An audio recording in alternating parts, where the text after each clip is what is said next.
ابو نے بتایا کہ ڈاکٹر کا کہنا ہے کہ تمہارے جسم میں خون نہ ہونے کے برابر تھا اور خون کی کمزوری کے باعث تم بے ہوش ہو گئے اور تمہیں خون کی 3 بوتلیں لگ چکی ہیں۔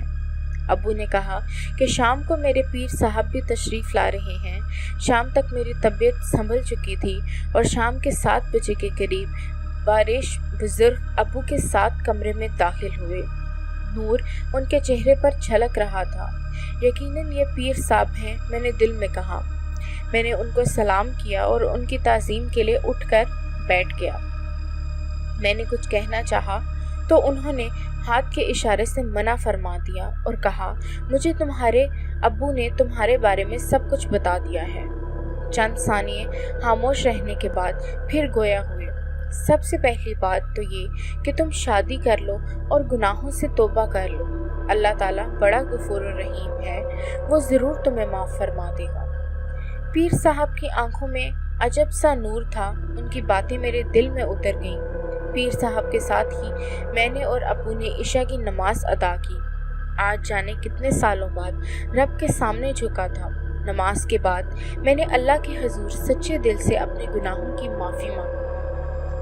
پیر صاحب ایک دائرے مصروف تھے اور ابو صوفے پر بیٹھے بیٹھے اونگ رہے تھے۔ رات آدھی سے زیادہ بیت چکی تھی کہ اچانک کمرے کا دروازہ کھلا اور پارو کمرے میں داخل ہوئی۔ خوف کی ایک تیز لہر سے میرا جسم کپکپانے لگا۔ وہ دھیرے دھیرے میری طرف بڑھ رہی تھی۔ پیر صاحب بالکل ساکت کچھ پڑھنے میں مصروف تھے۔ پارو نے ابھی تک پیر صاحب کو نہیں دیکھا تھا۔ جو ہی وہ میرے قریب آئی، کسی جنونی لڑکی کی طرح مجھ سے لپٹ گئی۔ اس کی آہنی گرفت سے مجھے محسوس ہو رہا تھا کہ جیسے ابھی میری جان نکل جائے گی۔ میری بڑھتی ہوئی دہشت شدید سے شدید تر ہو گئی اور میں بے ہوش ہو گیا۔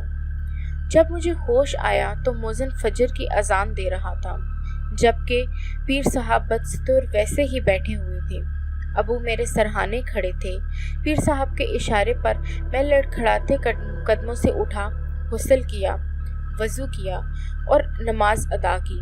نماز سے فارغ ہونے کے بعد میں خود کو پہلے کی بنسبت کافی ہلکا پھلکا محسوس کر رہا تھا۔ نہ ہی جسم میں درد ہو رہا تھا اور نہ ہی کوئی خراش تھی۔ پیر صاحب میرا ہاتھ تھامتے ہوئے بولی، بیٹا، پارو ایک جن زادی تھی جو تمہاری عاشق بن گئی تھی۔ چند ماہ قبل تم نے ویرانے میں نیلم نامی لڑکی سے گناہ کیا تھا۔ عین اس وقت پارو بھی قریبی درخت پر موجود تھی اور تمہیں دیکھ رہی تھی۔ تمہاری مردانہ وجاہت اور حسن دیکھ کر تم پر مر مٹی اور تمہارا قرب پانے کی خاطر پارو کو مار کر اس کے جسم میں داخل ہو گئی۔ میں امید کرتی ہوں آج کی سٹوری آپ لوگوں کو پسند آئی ہوگی۔ اپنی رائے کا اظہار نیچے کمنٹ بار میں ضرور کریے گا اور ہمارے اس چینل پیاری دنیا کو سبسکرائب کرنا نہ بھولیے گا۔